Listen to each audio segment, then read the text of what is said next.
It is tape number 850, March the 21st, 1988. There was a double slaying in California. Those of you on the East Coast might not have read about it, or overseas, of course you wouldn't. Millionaire motorsports promoter Mickey Thompson and his wife Trudy Thompson were ambushed and shot to death in the driveway of their hillside estate in Bradbury, California, 3 days after he told a friend he had received several death threats and feared for his life.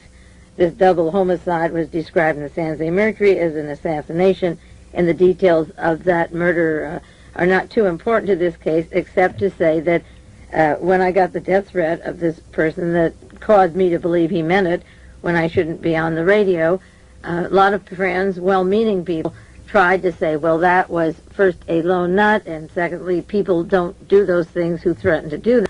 Of course, most of us know better than that. There are a lot of people that threaten to kill and do kill, haunt and kill, and I just bring it up because he was telling people that he was receiving death threats and was afraid for his life. The motives were different there than in the case of the threat that I got, but the point is the mindset of people who threaten and carry it out is just as firm in most cases as people who say they want to commit suicide and then do that. So I just want to illustrate an example of what happened this week and say why I take the threat seriously. There are several books out, 3 books that are out, a lot of them coming, and I want to give you the titles and the authors so that they don't slip away from you. They're new, and right now when they're new we think we can always get them, and pretty soon they're not on the stand. Some of them aren't.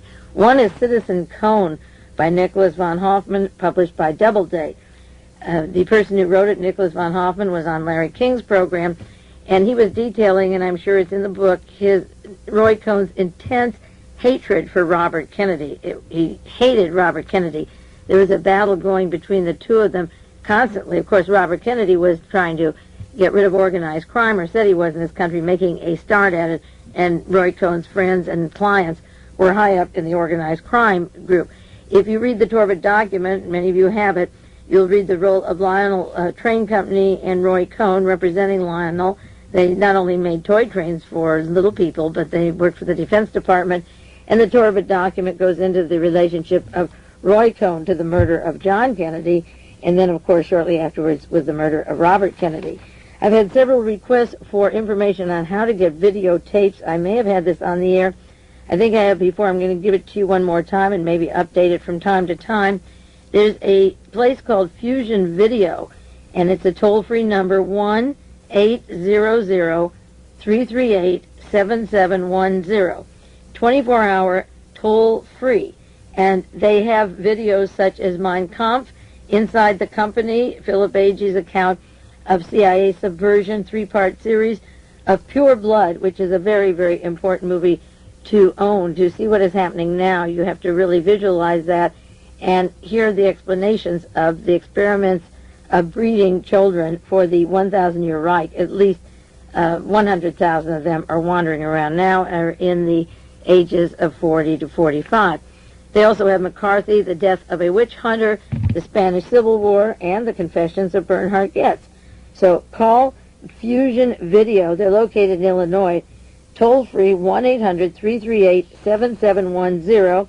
They also have Mein Kampf, a visual demonstration of how Hitler came to power.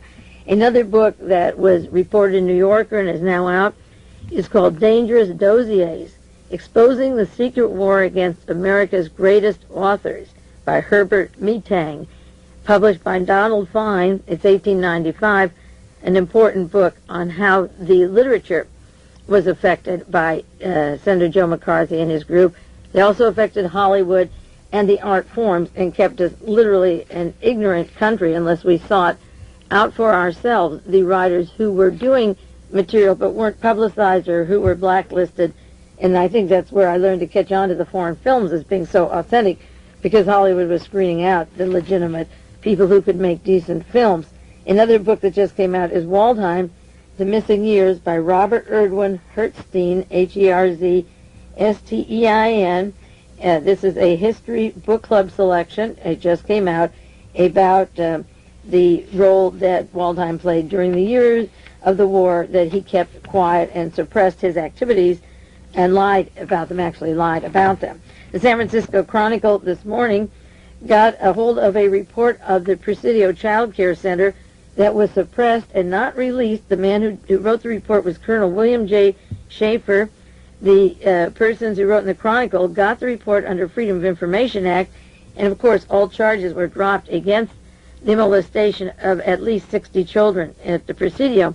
The Chronicle says when the molestation scandal erupted recently, the daycare center facility was understaffed, screened employees badly, kept sloppy records, and this report goes into recommendations of now putting a closed-circuit camera system and at a minimum one-way mirrors to prevent abuse of children in the future. This report, or at least parts of it, doesn't even say they were taken off the grounds to the location apartment of Michael Aquino and possibly other people. The report says there was insufficient child care staff, incomplete children's records of medical problems or indications of problems, incomplete staff records of the care workers, the training centers, and nothing about past histories, of course, of child molestation and other problems there.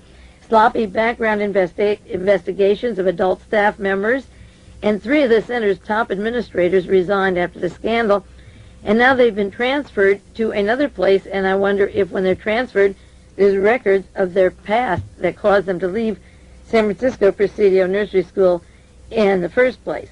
The report said there's an unsafe physical plant at the Presidio with what they call dead spots in which children or adults could hide from the child care staffers. It was in these inaccessible areas that some of the incidents of molestation allegedly took place. Gary Hambright was charged with committing lewd acts, oral copulation with children. In his care, he was indicted in late 1986. The case is still being investigated by the FBI, but the San Francisco District Attorney dropped the charges. And shockingly, this report was not given. I guess when the charges were dropped, the report was suppressed. So when the charges were dropped about a month ago, now we find out that there is a report. And one lady said on no occasion was my daughter where she was supposed to be when I came to pick her up. Frequently gates to the playground were unlocked. Anyone was allowed to enter. The staff also, according to the report, had employees who couldn't speak, write, or read the English language, and they were in charge of these children. So that is a report obtained by Freedom of Information that evidently was not used when the charges were dropped. Now, the indictments of the Big Four with the Iran-Contra affair are very interesting, and much could be said about them at the present time. I won't go into a lot of material that was available in the newspapers and the wire services this week, but the Bob Woodward story in the Washington Post is particularly interesting because I have mentioned on World Watchers before that Ollie North had to go all the way up to the Supreme Court because he wouldn't turn over a signature of his a copy of his handwriting, even though he's under the salary of the U.S. government at the present time, and all you'd have to do is walk up and say, sign this paper, and I'm sure he is writing or signing letters and things on the material he's working on now. It can't be all computers, I don't believe. And if it is, you just say, sign this. Well, I believe that the big scandal could possibly be that he was forging the name of the President of the United States. And this story kind of hints that that's the way it's going, and that would be a real shocker. This is about North's ransom courier who carried presidential authorization letter. As part of a secret 1986 plan to ransom hostages, Colonel North sent a private businessman who worked for H. Ross Perot with $100,000 in cash. And many of you heard that story this week. And he had a letter from the National Security Council for his bona fides. And in Montreal, the courier, who worked for Perot, handed the money over to a Canadian citizen of Armenian descent, and the purpose allegedly was to release Peter Kilbourne. Now, that $100,000 that was provided was a down payment for $1 million more, and 3 months later, Kilbourne was turned over to Libyan terrorists and killed in retaliation for the U.S. bombing. Now, the big story here is that new questions came up, Bob Woodward wrote, about the Iran-Contra investigation. And right from the beginning, what authority did North have to make these kind of clandestine operations? North repeatedly said he had expressed authority from his superiors and the President's national security advisors as he tried to implement Reagan's policy. And he mentioned when he said he was going to resign this week that he might have to call in the President of the United States. And the White House said that Reagan had no knowledge of efforts to ransom the hostages. And so in the face of this, North was using the Drug Enforcement Agency, Ross Perot's money. He said it was personally approved by the president, but there's no finding and no indication at all that the president knew it unless North had forged his signature on those papers. Now, at the time all this was going on, North worked in the National Security Council with FBI agent Reville Buck Oliver, Oliver Buck Revelle. God, turned around. His name is always confusing to me. FBI Executive Assistant Oliver Buck Revelle. And Revelle worked with North on, in quotes, terrorism.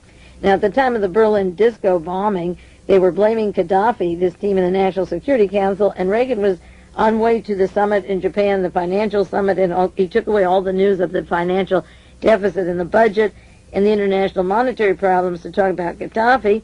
And then all of a sudden, the charges of Gaddafi being responsible for the disco bombing in Berlin were the reason for us to bomb Libya, and our allies wouldn't go along with us. They didn't believe it. Only Margaret Thatcher would let the airplanes leave from England. And later it turned out that a Syrian was involved, several Syrians were involved, and not Gaddafi at all. Now this money went to a man in Damascus. The CIA has traced the money, and he spent it on high living. And so the money, over 100,000 with a guarantee of $1 million, went to Syria. And Syria was the country that was involved with the bombing. And I believe that we set up that bombing so we could bomb Libya. Ollie North would look strong. They'd look like they were tough on terrorism. I believed all along it was an agent provocateur action. And, of course, the president wouldn't sign his name to that. And the courier delivered the man money to a man who the CIA knew and saw spending it, not for the purposes that it was supposed to be spent for. And the San Francisco Examiner, as part of that article, said, from the Washington Post quoting, that FBI Director William Webster, now CIA Director, approved that the FBI participate in the plan also. The newspaper said the plan was discussed with Edwin Meese. And North said he had the authority from his superiors, but the White House said Reagan had absolutely no knowledge, and as I say, he would have to sign a finding. So it's very possible now that what North was doing was forging the president's signature onto something, but it was a covert operation, worse than covert, a agent provocateur operation that was excused to bomb Libya, which the president wanted to do, but setting it up by paying a Syrian, and that this money was not to get Kilburn. As soon as we bombed Libya, Mr. Kilburn was murdered. There was no reason for him to be murdered. He was turned over to people in the Middle East and murdered. So the money not only didn't save him, but it went to a Syrian that the CIA knew about, and the FBI director, who's our CIA director, was in on it, and that's probably why Mr. Webster, one of 1,000 reasons why he was promoted to be the CIA director. Another story out of the San Jose Mercury wire service this week that's interesting, Walsh is widening the probe of scandal. Now that he's indicted the Core Four, he's broadened his inquiry into other people. He's consulted Willard Zucker, the man that Arthur Lyman said he wanted to speak to and couldn't. Well, Arthur Lyman represents Robert Vesco as attorney, and so does Willard Zucker as his financier. So Lyman didn't really try very hard. But Zucker has assisted Lawrence Walsh with unraveling some of the money, and one of the people they're focusing now on is Thomas Clines, the retired CIA covert operation expert, and Albert Hakim. And, of course, Clines and Theodore Shackley were instrumental with the CIA in overthrowing Allende and having Pinochet into power, this fascist in power in Chile.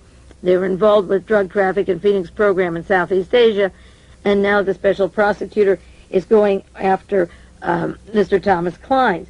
The article from the Mercury, March 17, said it is generally acknowledged that if the outgoing president were to forgive the indicted men before the election, there would be grave political consequences for the Republican Party and for George Bush. The risks are far less after the election. Now, there'll be all kinds of manipulation in an election year, but once Oliver North resigns from the military and said, I can't be in uniform while I subpoena and ask the highest, which would be Ronald Reagan. Once he named Ronald Reagan, the pardon would look like, I'm pardoning you so you won't have to go to trial and name me. So Reagan really gets between a rock and a hard place right now. And another article of interest this week was about Walsh's thorough, relentless pursuit is bearing real fruit, and it said he could ultimately reveal how a covert operation run by the White House ran afoul of the constitutional trust between the government and the government. And that is an area that, of course, I've worked on for years and said it isn't the CIA, it's the National Security Council and National Security Agency that run our country. It is a constitutional problem, a constitutional trust that has been broken for many, many years, actually since the National Security Council was formed. And then another article from the San Francisco Examiner that was interesting. When the case hits the court, it's an entirely different ballgame. And it said there will be no stalling, grandstanding, standing, flag waving that characterized the hearings before. In the trial, they have to answer serious questions. It will be right on the evidence that Oliver North will never be allowed to launch into meandering emotional speeches and lectures that converted him into a folk hero for the moment. And another large article in the Los Angeles Times, unlike Watergate, legal case is unprecedented. And it said Tuesday's 23-count indictment poses a series of legal difficulties without precedent. The jury will have to grasp the details of a huge, complex, alleged conspiracy. They'll have to grapple with the fundamental issues of public policy, accountability, control, responsibility for actions of military officials and government bureaucrats.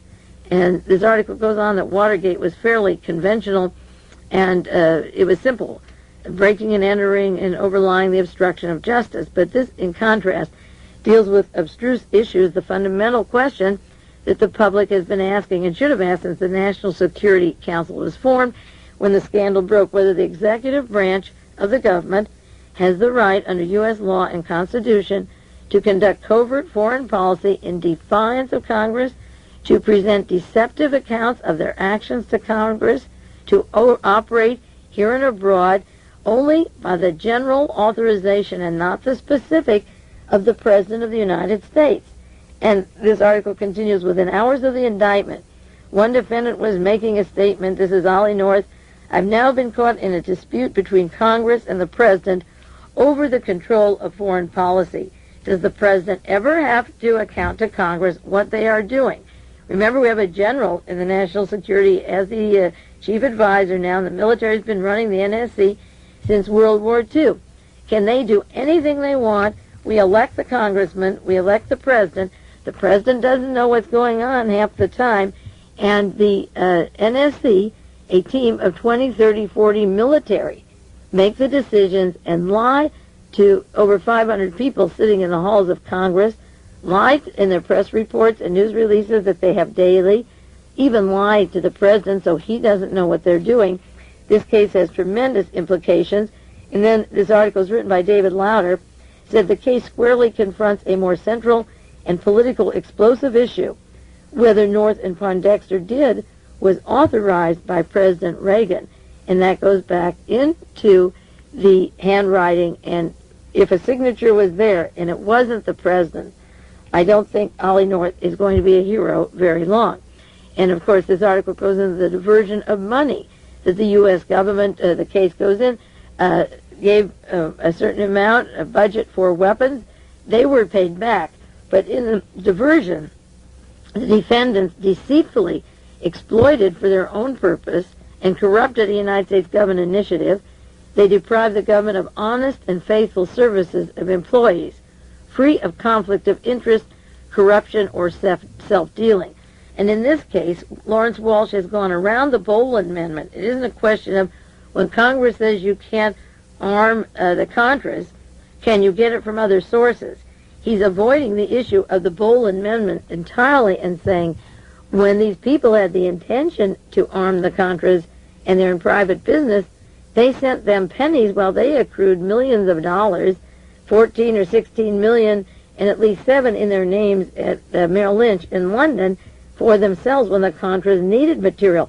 If there's accountability, and it goes through what Lawrence Walsh calls honest and faithful employees who are free from conflicts, such as Oliver North, whose indictment is named as receiving an offer for college education for his 4 children, or security for the family if you use the faithful services employees free from conflicts, corruption, and self-dealing. Where does the money go when there's no accountability?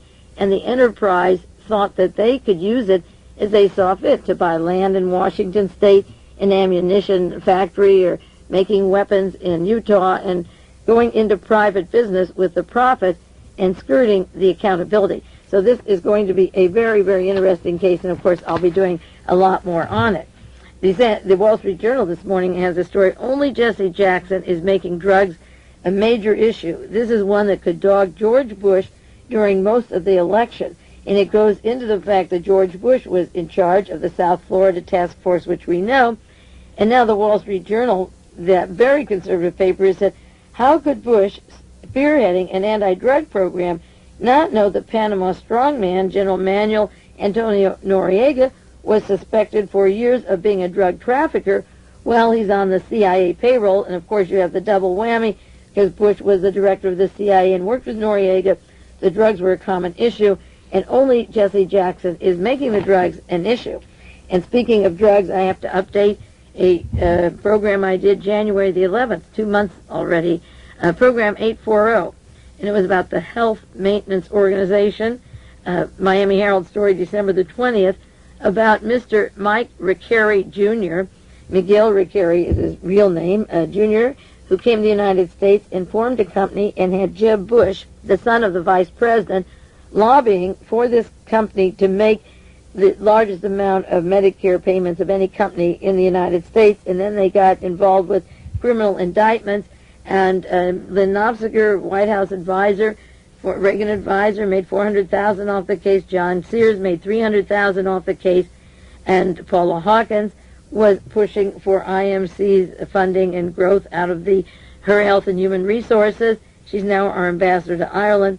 And so I did a broadcast. If you don't have it, you really should get that one. New listeners who don't have tape 840, you should have all of them, because I refer to them frequently. And one of the key points about this HMO Health Maintenance Organization was that it was set up by the notorious drug dealers Robert Vesco and Santos Traficanta. And Jeb Bush was a very important part of this operation that was founded and put together with money for Riccari from organized crime.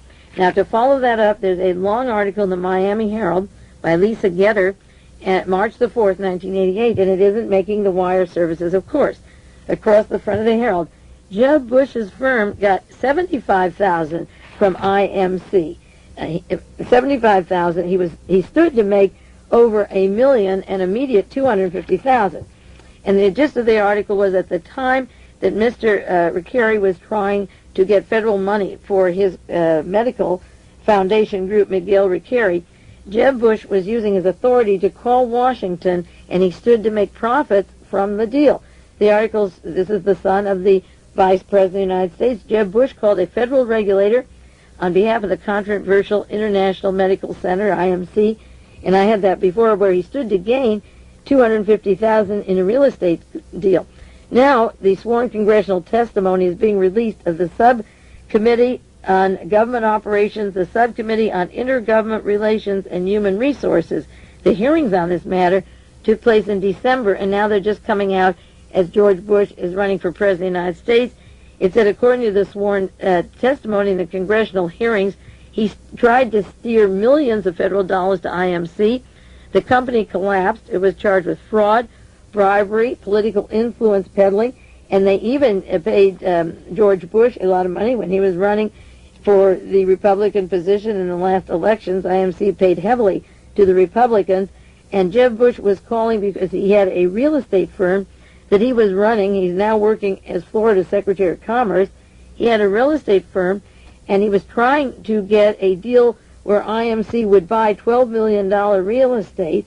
This deal Bush was pushing, Jeb Bush, for IMC.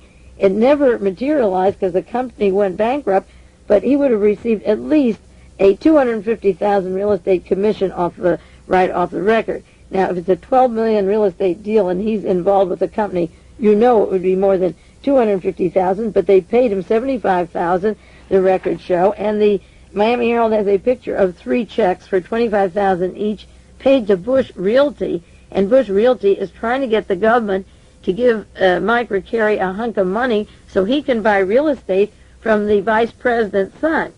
The article says Bush's work sought a new IMC corporate headquarters, and it took federal and state scrutiny to investigate this property, and while they were investigating the largest health maintenance organization in Florida, the company collapsed, and as I say, it was put together by the people such as Santos Trafficante, who died when the Iran-Contra story began to be unfolding.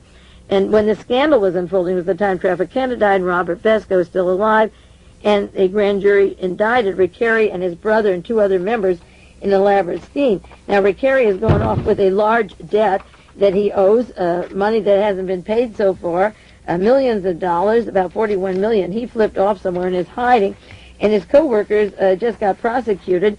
The Miami Herald had a story February 27th. 3 get prison term in IMC bribe scandal. A federal judge sentenced 3 white-collar criminals of the International Medical Center's bribery scandal, men who are community leaders, and the attorney pleaded for them for Jorge Recarey, the brother of fugitive Mike Recarey. Mike goes off, and the attorney said these are hard workers, they're war heroes, they're family men. And the judge said that this is a crime, that hundreds of thousands of people had been hurt, that they were ordered to 3 years to minimum security prison. That's a golf course type of prison where they can stay free until they appeal it. But the chief kingpin of all this has skipped the country with his money, and his brother and 2 of his employees are going to prison. And Jeb Bush is very involved in this. It's a long article that said that he wrote persons in Washington and pleaded for them to get money for IMC. He didn't disclose the deal to the regulators when he phoned on the behalf of IMC that he was selling the real estate land that they would use when they got the money. And Mr. Haddow, I mentioned him before, another broadcast, C. McLean Haddow, a former Health and Human Services Chief of Staff, became an IMC consultant in 1986.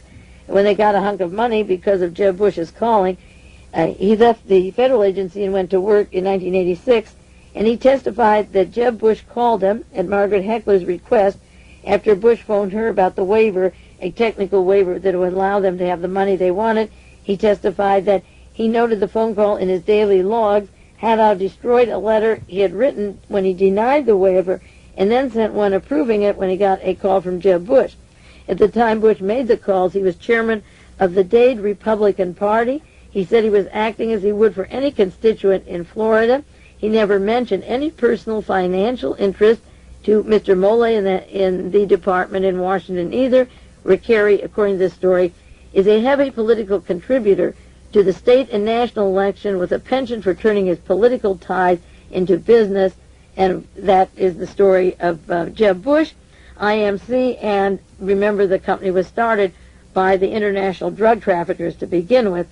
So George Bush, as I look at the material I've been doing and pulling out the past sheets and looking at the current news, you can really see why the powers that be wouldn't want me on very many radio stations at this time. I've gotten a lot of mileage up till now, but this is an election year, and it's an important year for all of us, and if I were out there, I'd probably shut me up too. But that doesn't mean that you people can't use this material. You don't have to say, Mae Brussels said this, along with your tapes. As you know, it's a bibliography sheet. You can go to the library and copy these articles from the Miami Herald. Most of the big libraries probably have it, and work on the story of Jeb Bush. And that earlier source of information on tape 840 gives the information about Santos Trafficante and Robert Vesco putting the seed money into Mr. Recarey's operation. Now, there's so much news to cover all over the place, but each 1/2 hour of the programs, I'll update general news and then do a continuous series on material that I've done before or new material that is very important that we have to study in depth and not give it a 2 or 3 minute comment. Each item deserves a lot of attention. But right now there's a trial going on in Fort Smith, Arkansas, and it has to do with the Nazi Party and the Ku Klux Klan and the Aryan Nations. It's a very complicated story. I started subscribing to the newspaper in Fort Smith so that I can understand what is going on and so that I can share it with you, because there's articles every day concerning that trial, and I also have a log of all the papers I take, And I'm checking off any one of those that has a story on the trial. So far, through a large amount of articles from the first few days of the trial, only the New York Times has had anything Liberty Lobby and Kansas City Star. So if you're seeing any articles on the sedition trial, if they're large, if they're just 1 or 2 inches, forget it. But I mean a large, in-depth article, send it to me, and I'll share these with you. Now, as background, I'm going to give you the story of the 14 defendants. That may take the half hour, but next week I'll do part 2 on the implications of this trial, and some of them are horrendous. There isn't a day or a week that I'm not really shocked, and not even shock-proof after all these years, but some of these stories are really bad, and of course they're not coming out through a lot of the sources that we should depend upon. One of the most shocking stories came out of The Guardian. They had an article on this, and I'll share that with you. Now, the charges are seditious conspiracy to overthrow the government, and they also are charged with attempting to murder federal officials, and they not only plan to overthrow the government, they plan to kill a federal judge, and the only reason he wasn't killed, Judge Franklin Waters and FBI agent Jack Knox, it was the day after Christmas. They thought that would be a good day to kill them, and there was a snowstorm, and the van that they were going to use had trouble, and it fouled up the attempt that day to kill them. They are charged with planning to poison the water. I've mentioned that before. That would kill 400,000. A plot to interrupt utility services, and there are a list of other charges that I'll get into, but I want to give you the 14 defendants and who they are, where they come from, and the implications. Now, the 3 biggies are Richard Gerndt Butler, Robert Miles, and Louis David Beam. And of course, when all of the activities were coming down with the Aryan nations, when Mr. Matthews was killed several years ago, I did a few broadcasts. But of these 3, Richard Butler of Idaho is considered the key player, described as the key player even in the Kansas City Times. And the 3 key ones, Butler, Miles, and Beam. And there are 14. So I'll run down in this order. Richard Butler, he just turned 70 years old, from Hayden Lake, Idaho. He was the head of the Church of Jesus Christ Christian, the Aryan nations. He created the order, think of Adolf Hitler and the order, because Butler, of course, was in military intelligence. I'll detail that in a little bit. He founded the Christian Identity Movement, and that's also called the Silent Brotherhood. So those are the affiliations of Richard Butler, who worked in Burbank on the U2 program with the likes of Edwin Wilson and James McCord and E. Howard Hunt and Alan Dulles and so forth. Richard Butler, he's been charged with seditious conspiracy to overthrow the U.S. government. There was a meeting at his compound in 1983, summer of 83, with the plans to begin overthrowing the government. And the Church of Jesus Christ Christian was founded in 1978. He moved up to Hayden Lake because there were very few blacks, and that's where he wanted to do his work. He has an annual Nazi Christian Identity Ku Klux Klan meeting, and on his location were the weapons found that killed Alan Berg, the radio talk show host. And as I say, the meeting for overthrowing the government for polluting the water took place in 1983 on his property. Robert Miles, 63, has been charged with seditious conspiracy to overthrow the United States government. And Robert Miles has the Mountain Church. He was formerly head of the United States Ku Klux Klan, the whole total group, but he's now a minister, and he's in Michigan, Cohn, Michigan. He has a 70-acre farm east of Lansing, and it's a base for extensive travels. He has the mobility and travels around, and Richard Butler has the compound where they meet, and he reaches all the hate groups, and he attends meetings of planning to overthrow the government, and of course he was at Butler's at the time they're planning that. And his goal is that only whites should live at all. Whites only, that the United States homeland he wants to start in the Northeast would be a beginning. He's a self-described racist. Butler is a self-described Nazi with the swastika and the armbands and so forth. And this is the Klan group, and Butler is the military, actually the military connections. And then the third heavy of this team, charged with seditious conspiracy to overthrow the government, is Louis David Beam. And he was a former head of the Ku Klux Klan, the Knights of the Klan, and his headquarters are in Dallas, Texas. He's a Vietnam veteran. He hid away in Texas and Mexico when the indictments came down. He fought in the Vietnam War. He also fought the Vietnamese that came to Texas and Galveston that were doing the shrimping, doing the fishing there. And his expertise is setting up a racist computer network. He's a white supremacist. He says the United States is in the control of ZOG, Z-O-G, Zionist Occupation Government. And he attended the 1983 conference to overthrow the country. Now, the Kansas City Times has a story February 15th. Butler, as I said, is considered to be the key player by those on trial, and all those that are in prison on trial. And Butler and one other are the only two not in any jail while the trial is going on. He's the elder statesman, the elder gentleman. Now, visualize this. Butler worked in the Defense Department. He worked at Lockheed. He worked in Burbank with Thane Caesar, the man who shot Robert Kennedy from the back of the head, who I learned years ago was in the Nazi Party out in Riverside. He moved to Idaho, but he came from the Defense Department. One article described Butler as a one-time California engineer. That's the Kansas City Times, had that story, California engineer. But the Houston Post describes Butler as being an aerospace engineer, which, of course, aerospace is Defense Department. One could be a private engineer, but aerospace is Defense Department. So depending upon what paper you read, and very few have articles, the Houston Post has identified him. Now, Butler from California, working with Thane Caesar, Lockheed, and so forth, going up to Idaho where they have their meetings annually and train in compounds for shooting and swastikas and so forth.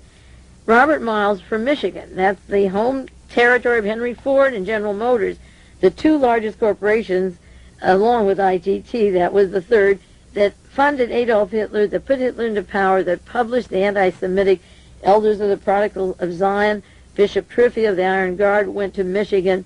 A lot of people, including Helene von Damme or Robert Vesco,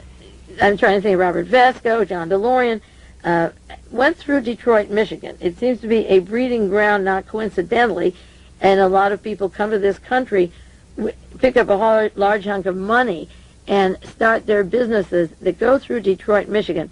So Butler from California, working closely with the people who killed John Kennedy and Robert Kennedy, and Miles from Michigan, where this intense Nazism and funding and arming Nazis in Germany and this country is brewing all of the time. And the third is Ray Beam from Dallas, Texas. That's where persons were brought from Munich, Germany for the assassination of John Kennedy, the General Walker team, and of course in Berchtesgaden, where Adolf Hitler's home is, as a General Walker Hotel, and a listener to the programs told me about his experiences when he was stationed in Germany.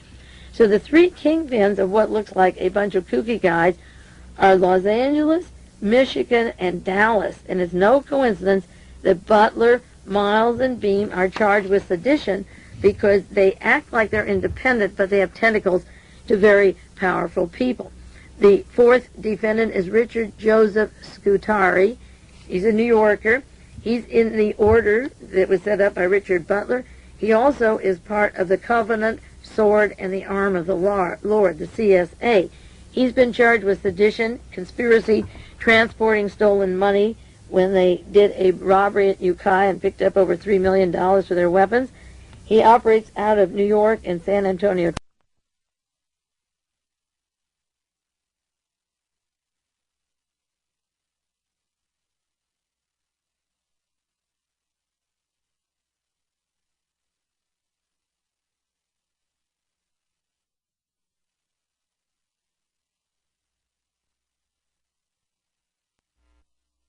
To him at the compound between Missouri and Arkansas. It's sort of a colonial dignitad training place for these people that has, for the time being, been closed down.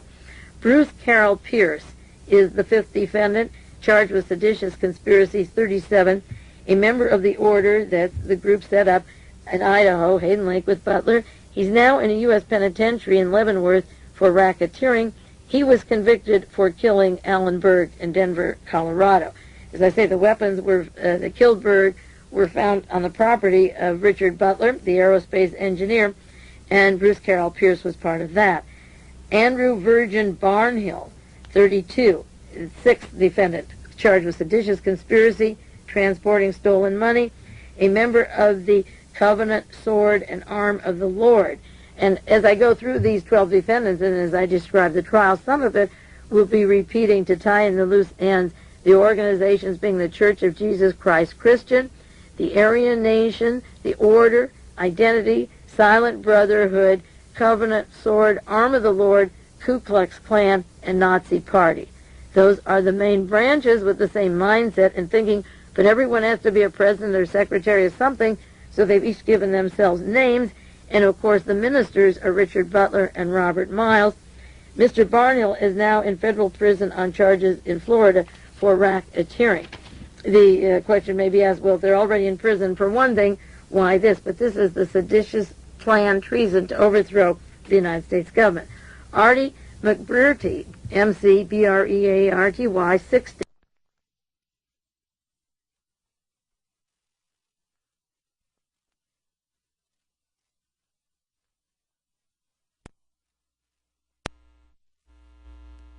They work together, this large encampment where they train together. He's part of that. They overlap, of course, Missouri-Arkansas border. And he's in federal prison in El Reno, Oklahoma, on racketeering. David Eden Lane, his name is quite prominent in a lot of Nazi activities. And I have to check up. I think Lane was involved with Robert Vesco, trying to help the Nazi and Klan take Dominica Island. I'll look that up. I just remember now that name rang a bell with those operations. He's been charged with seditious conspiracy. He's a member of the Order of Richard Butler. He has long, strong links to the Ku Klux Klan, and he mingles with all of them like Richard Butler. He goes to conferences, and he's one of these kingpins that roves around. He's now in the U.S. Penitentiary in Marion, Illinois for racketeering. His home base was Colorado, and he's been charged with the murder of Alan Berg, the killing of Alan Berg. Lambert Miller is the 9th defendant. He's been charged with 2 counts of a conspiracy to kill the federal judge and the FBI agent I mentioned. He's part of the Covenant, Sword, and Arm of the Lord. His home base was Springfield, Missouri. Robert Neal Smalley is the 10th defendant, convicted of racketeering and also altering records and hiding arms and the sales of arms to the Order. He is a man who supplies the weapons. He's a gun dealer, and he took stolen money from the Brinks robbery in Ukiah and other places. The murder of a man in a pawn shop was done, and I'll do more details on it, because he was Jewish, and that money is used to buy weapons. This man was receiving stolen money, and it was money for the Order, Richard Butler's group, and then they would buy their weapons. His home base is Fort Smith, Arkansas. There's 2 family members in this case, witnesses or defendants, 11 and 12, I've numbered them. One is Ivan Ray Wade, he's 36, and the other is his father, William Wade. And Ivan's been charged with threat against federal officials and conspiring to kill federal officials. He was in on that plot to kill the FBI agent and the judge, and his father's been charged with conspiring to kill federal officials also. Both of them are heavily involved in the Ku Klux Klan. Their home base is Smithville, Arkansas, and according to the newspapers there, Wades are well-known citizens. The father was the chosen Arkansas Farm Family of the Year and served on the State Farm Commission. And Wade and his son together, William Wade and his son Ivan, wanted to help James Ellison after Gordon Call, and I'll do more on that. The tax protester was murdered. They volunteered to help get vengeance upon the federal authorities for killing Mr. Hall, and they harbored Gordon Call before he was killed by the federal marshals. It was their property on their farm that he fled, and on that farm were persons' home was rented to that they owned to a lady who also is not indicted, but where Gordon Call stayed. Richard Wayne Snell is a 13th defendant. He's 57, convicted of slaying the Arkansas pawn shop owner because he was Jewish and an Arkansas state trooper, and for a third murder. And he's also been charged with seditious conspiracy plot to kill a federal official. His home base is Muse, Oklahoma, originally from Missouri, and he's on death row in Arkansas for another murder. The defendants have tried to say that what we are telling you is unpopular, but it's freedom of speech. And of course, the prosecution is saying speech nothing. We've located drums of cyanide that would kill 400,000 people, and it doesn't have to do with speech, it has to do with acts. The final defendant of the 14, David Michael McGuire, 25, charged with 2 counts of conspiracy to kill federal officials. His link is to the CSA, the Covenant Sword and Arm of the Lord, and to their leader, James Ellison, who has a track record not to be proud of, but he is getting immunity, and Ellison is going to get a new identity for him and his wife and his 9 children in return for spilling out the details of the prosecution. So this story now to unfold in some of the other details about it.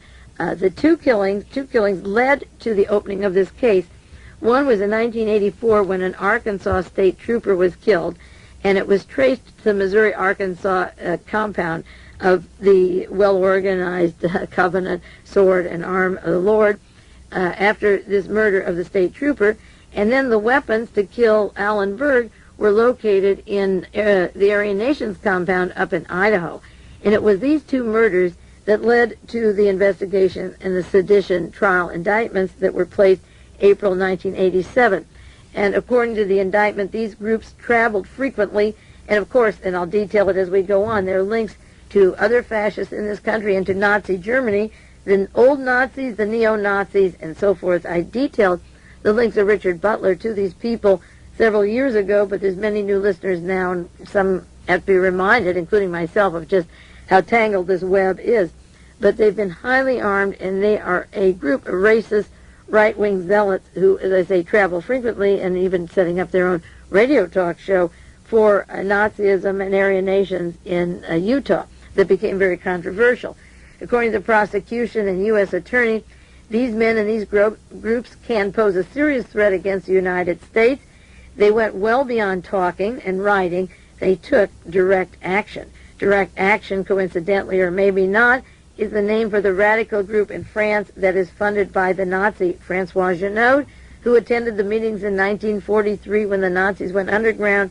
He's the money man for blood spilling for terror in Europe, and his group is called Direct Action, but the prosecutor just said they took direct action. And these indictments are iffy and sticky because if the men are out, it means that you can stockpile drums of cyanide, that you can get ammunition of all kinds, that you can practice shooting bodies, cardboard of police and black people. You can give orders to kill Jews on sight and so forth. But if they go to prison, then the vacuum is filled with new leaders that come along because they become heroes, just as Adolf Hitler became a hero when he went into jail. It's like the Munich push. There's no winning in this. There's absolutely no winning either way because it's gone so far. Now, in 1985, the Arkansas compound was closed down several years ago, and this was a paramilitary training site. Now, we have some paramilitary sites, one by Franklin Camper, who was teaching the Sikhs how to blow up atomic energy plants and bomb airplanes. Camper is now in jail for firebombing 2 homes out in Riverside in California, he himself personally going to California. But we're never going to run out of paramilitary training sites, and if you don't believe that, just read Soldier of Fortune for 1 month.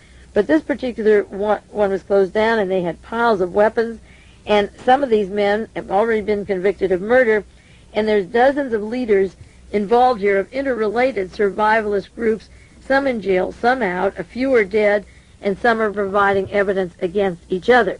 Now, Butler, who heads the order, the compound up in Utah, was and always has been the focal point of activity. And as I say, he's not in jail now while the trial's going on in Arkansas. He's on the outside giving press releases and holding rallies with the Klan right in town, and people are coming from all over the country for support for these people.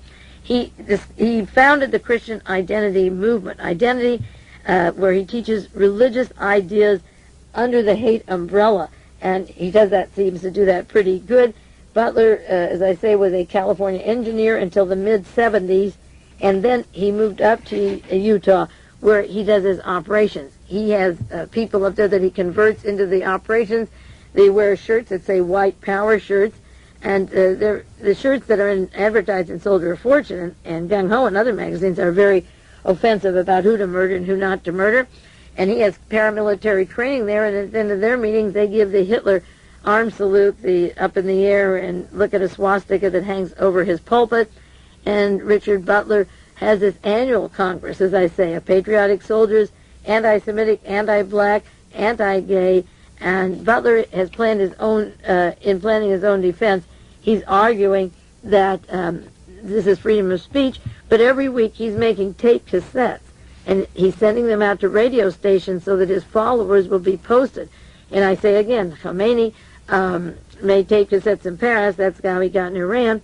How many of you will take this tape cassette and make 5 copies or have somebody make them for you and send them on? I bet that listeners to World Watchers won't send out as many cassettes as Mr. Butler gets out, but people think they are well-meaning and that there's a necessity to spread information about these people. Maybe as time goes on and things get more heated, the urgency of this activity will become apparent to people who haven't done it until now.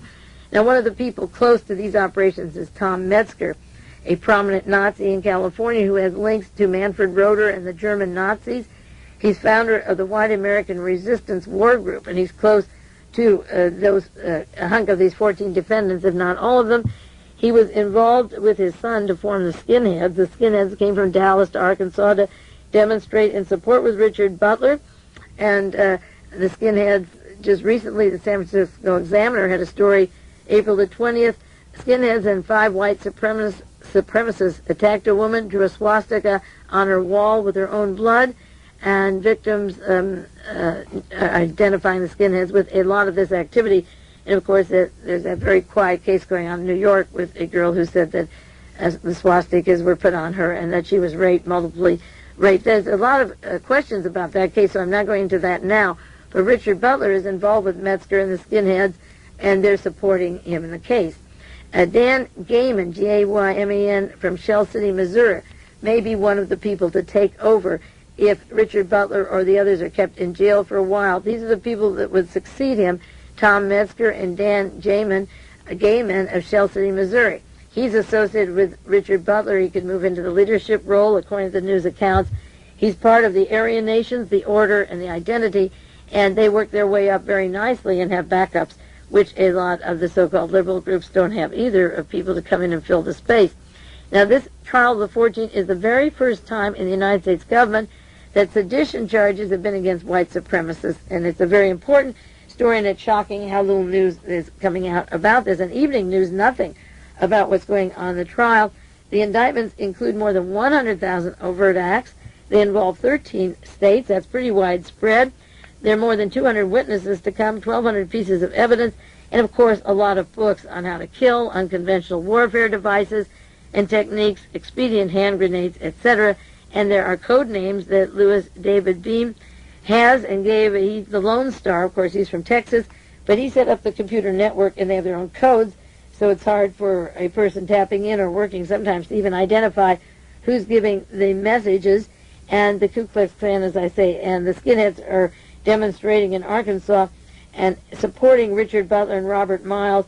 These 2 men are so important, and they're not in prison. They're outside doing radio shows and programs and letting the world know what's going on according to their view. Now, 2 of the defendants in this case, William Wade and Ivan Wade, claim to be Choctaw Indians. And they, on their defense, they said these wouldn't be white supremacists because they wouldn't include 2 Indians. And Ivan said, I wouldn't be part of that group. You have the wrong person, because I heard a tape in which one of them, one of the things on their tape cassettes that they make for each other involved the slaying of Indians in America. So here are 2 Indians that are part of the operation, but that has about as much effect as Roy Cohn, a Jew, even looking for Nazis, and he worked closely with the Nazis and Nazi war criminals. So whether or not the Wades are Indians or not, they're trying to say I'm innocent because I wouldn't be part of a group who were white supremacists and we're Indians, and besides that, they plan to kill Indians. There were a lot of Jews in Nazi Germany that heard talk of killing Jews and supported Adolf Hitler and then were killed later. That didn't mean that Hitler was taking over the whole country and everything the Jews had. It just means that the Jews were stupid for working with Adolf Hitler. Now, Gordon Cole was murdered several years ago, 1983, remember, of breeding children for the 1,000-year Reich. At least 100,000 of them are wandering around now, are in the ages of 40 to 45. They also have McCarthy, The Death of a Witch Hunter, The Spanish Civil War, and The Confessions of Bernhard Goetz. So call Fusion Video. They're located in Illinois. Toll-free 1-800-338-7710. They also have Mein Kampf, a visual demonstration of how Hitler came to power. Another book that was reported in New Yorker and is now out is called Dangerous Dossiers, Exposing the Secret War Against America's Greatest Authors by Herbert Meetang, published by Donald Fine. It's 1895, an important book on how the literature was affected by Senator Joe McCarthy and his group. They also affected Hollywood and the art forms and kept us literally an ignorant country unless we sought out for ourselves the writers who were doing material but weren't publicized as crime group. If you read the Torvald document, many of you have it, you'll read the role of Lionel Train Company and Roy Cohn representing Lionel. They not only made toy trains for little people, but they worked for the Defense Department. And the Torvald document goes into the relationship of Roy Cohn to the murder of John Kennedy, and then, of course, shortly afterwards was the murder of Robert Kennedy. I've had several requests for information on how to get videotapes. I may have had this on the air. I think I have before. I'm going to give it to you one more time and maybe update it from time to time. There's a place called Fusion Video, and it's a toll-free number, 1-800-338-7710. 24-hour toll-free. And they have videos such as Mein Kampf, Inside the Company, Philip Agee's account of CIA subversion, 3-part series of Pure Blood, which is a very, very important movie to own. To see what is happening now, you have to really visualize that and hear the explanations of the experiments. It is tape number 850, March the 21st, 1988. There was a double slaying in California. Those of you on the East Coast might not have read about it, or overseas, of course you wouldn't. Millionaire motorsports promoter Mickey Thompson and his wife Trudy Thompson were ambushed and shot to death in the driveway of their hillside estate in Bradbury, California, 3 days after he told a friend he had received several death threats and feared for his life. This double homicide was described in the San Jose Mercury as an assassination, and the details of that murder are not too important to this case, except to say that when I got the death threat of this person that caused me to believe he meant it when I shouldn't be on the radio, a lot of friends, well-meaning people, tried to say, well, that was first a lone nut, and secondly, people don't do those things who threaten to do them. Of course, most of us know better than that. There are a lot of people that threaten to kill and do kill, haunt and kill, and I just bring it up because he was telling people that he was receiving death threats and was afraid for his life. The motives were different there than in the case of the threat that I got, but the point is the mindset of people who threaten and carry it out is just as firm in most cases as people who say they want to commit suicide and then do that. So I just want to illustrate an example of what happened this week and say why take the threat seriously. There are several books out, 3 books that are out, a lot of them coming, and I want to give you the titles and the authors so that they don't slip away from you. They're new, and right now when they're new we think we can always get them, and pretty soon they're not on the stand. Some of them aren't. One is Citizen Cohn by Nicholas von Hoffman, published by Doubleday. The person who wrote it, Nicholas von Hoffman, was on Larry King's program, and he was detailing, and I'm sure it's in the book, Roy Cohn's intense hatred for Robert Kennedy. He hated Robert Kennedy. There was a battle going between the two of them constantly. Of course, Robert Kennedy was trying to get rid of organized crime, or said he was in this country, making a start at it, and Roy Cohn's friends and clients were high up in the organizer who were blacklisted. And I think that's where I learned to catch on to the foreign films as being so authentic, because Hollywood was screening out the legitimate people who could make decent films. Another book that just came out is Waldheim, The Missing Years by Robert Erdwin Herzstein, Herzstein. This is a history book club selection. It just came out about the role that Waldheim played during the years of the war, that he kept quiet and suppressed his activities and lied about them, actually lied about them. The San Francisco Chronicle this morning got a hold of a report of the Presidio Child Care Center that was suppressed and not released. The man who wrote the report was Colonel William J. Schaefer, The persons who wrote in the Chronicle got the report under Freedom of Information Act, and of course all charges were dropped against the molestation of at least 60 children at the Presidio. The Chronicle says when the molestation scandal erupted recently, the daycare center facility was understaffed, screened employees